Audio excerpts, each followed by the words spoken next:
Hi guys, welcome back to Mini Kitchen. இன்னைக்கு வந்து நம்ம பார்க்க போற ரெசிபி என்னன்னு பாத்தீங்கன்னா சிக்கன் கபாப் தான். எப்பவும் போல இல்லாம ஒரு புதுவிதமான ஸ்டைல்ல நான் வந்து செஞ்சு காமிச்சிருக்கேன். இது வந்து ரொம்பவே நல்லா இருக்கு. கடையில இருக்கிற பாக்கெட்ல வர மசாலா எதுவுமே யூஸ் பண்ணாம நம்மளே வந்து குட்டியா ஒரு மசாலாவை அரைச்சிட்டு நம்ம செய்ய போறோம்.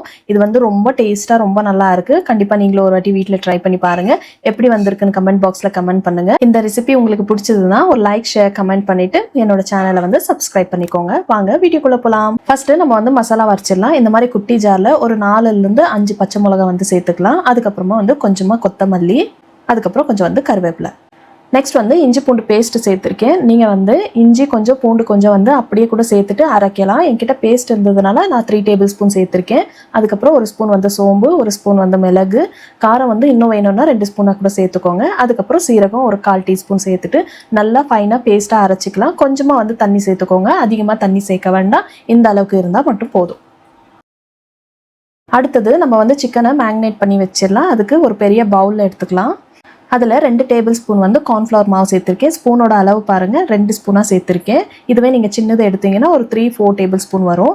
அதுக்கப்புறம் சால்ட் தேவையான அளவுக்கு போட்டுக்கோங்க. சில்லி பவுடர், அதுக்கப்புறமா வந்து கடல மாவு ஒரு ஸ்பூன் சேர்த்துக்கோங்க. சில்லி பவுடர் நான் வந்து கம்மியாக தான் சேர்த்துருக்கேன். ஏன்னா மசாலாவில் வந்து பச்சை மிளகா அதுக்கப்புறம் மிளகு எல்லாம் சேர்த்துருக்கோம்ல, அதனால் காரம் வந்து கம்மியாக சேர்த்துருக்கேன். அதுக்கப்புறம் நம்ம அரைச்சி வச்ச மசாலா வந்து ஃபுல்லாக சேர்த்துடலாம்.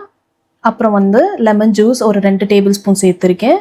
நெக்ஸ்ட் வந்து கர்ட் வந்து 2 ஸ்பூன்.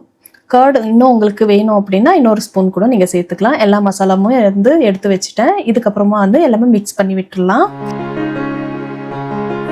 எல்லாமே வந்து நல்லா ஈவனாக மிக்ஸ் ஆகிற மாதிரி மிக்ஸ் பண்ணிக்கோங்க. தண்ணி வந்து சேர்க்க வேண்டாம். வேணும்னா ஒரு ஸ்பூன் வந்து கர்ட் போட்டுக்கலாம். நான் வந்து ஒரு ஸ்பூன் கர்ட் ஆட் பண்ணி நல்லா இந்த அளவுக்கு நல்லா கலக்கி வச்சுட்டேன். இதுக்கப்புறம் சிக்கனை வந்து நான் 1 கிலோ சிக்கனை நல்லா வாஷ் பண்ணிவிட்டு இந்த மாதிரி குட்டி குட்டி பீஸாக வந்து கட் பண்ணி எடுத்து வச்சுருக்கேன். உங்களுக்கு எந்த சைஸ் வேணுமோ அந்த சைஸில் நீங்கள் கூட எடுத்துக்கலாம். இது வந்து உங்களோட விருப்பம் தான். இப்போது சிக்கனை வந்து நம்ம மசாலாவில் சேர்த்துடலாம். எல்லாமே சேர்த்துட்டு ஈவனாக வந்து மிக்ஸ் பண்ணி விடணும். எல்லா சிக்கன்லேயும் வந்து மசாலா இருக்கிற மாதிரி பார்த்து நல்லா மிக்ஸ் பண்ணுங்கள். ஒரு 5 மினிட்ஸ் வந்து நல்லா மிக்ஸ் பண்ணால் போதும். அதுக்கப்புறம் ஒரு 30 மினிட்ஸ் வந்து அப்படியே வச்சிடணும். நல்லா மேக்னேட் ஆயிடுச்சுன்னா நமக்கு வந்து பொரிச்சு எடுக்கும் போது நல்லா சாஃப்டாக நல்லா ஜூஸியாக இருக்கும். 30 மினிட்ஸ் கழித்து இப்போ நான் வந்து பொரிச்சு எடுக்க போகிறேன். ஃபஸ்ட்டு ஒரு கடாயில் வந்து எண்ணெய் சேர்த்துக்கலாம். எண்ணெய் வந்து நல்லா காயணும். மீடியம் ஃப்ளேமில் வச்சுக்கோங்க. ரொம்ப ஹை ஃப்ளேமில் இருந்துச்சுன்னா போடும் போதே வந்து நல்லா கருகிடும். அதனால் மீடியம் ஃப்ளேமில் வச்சுட்டு நம்ம எல்லாம் சிக்கனை போட்டுட்டு நல்லா பொரிச்சு எடுக்கலாம். போட்ட உடனே வந்து நம்ம திருப்பக்கூடாது. ஒரு 2-3 மினிட்ஸ் வந்து நல்லா குக் ஆகட்டும். அதுக்கப்புறம் நம்ம வந்து திருப்பி விட்டுடலாம்.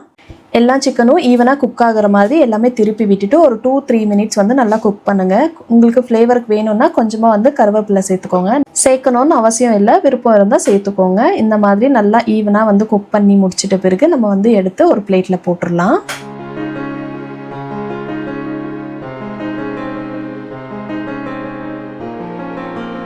பார்த்தீங்களா, நம்மளோட சிக்கன் கபாப் வந்து ரொம்ப சூப்பராக வந்திருக்கு. டேஸ்ட் பண்ணி பார்த்ததில் சால்ட் மட்டும் கொஞ்சம் குறைவாக இருக்குது. நெக்ஸ்ட் பேட்சில் நான் வந்து ஆட் பண்ணிவிட்டு மறுபடியும் பொரிச்சு எடுக்க போகிறேன். ஆனால் டேஸ்ட் மட்டும் ரொம்ப ரொம்ப நல்லா இருந்திருக்கு. மேலே நல்லா கிறிஸ்பியாகவும் உள்ளே வந்து நல்லா சாஃப்டாகவும் இருக்குது. நீங்களும் இதே மாதிரி செஞ்சு சாப்பிடுங்க. எப்படி வந்திருக்குன்னு கமெண்ட் பாக்ஸில் கமெண்ட் பண்ணுங்கள். எந்த உணவுமே வந்து வேஸ்ட் பண்ணாமல் சாப்பிடுங்க. இன்னொரு ரெசிபியில் பார்க்கலாம். until then bye from Hema.